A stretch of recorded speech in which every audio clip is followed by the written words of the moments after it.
ये जी तस्वीरें मोहर हैं जो हुक्मरान इस्तेमाल करते थे। ये वो आप चेक करें, इसमें तस्वीर बनी हुई है।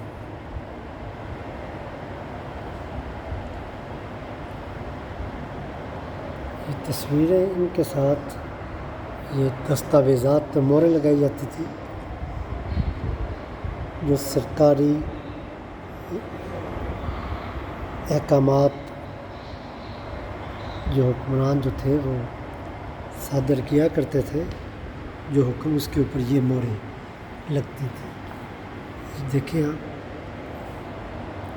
इन मोहरों पर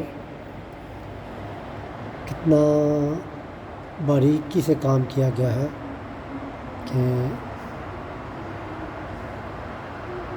ये अभी तक आपको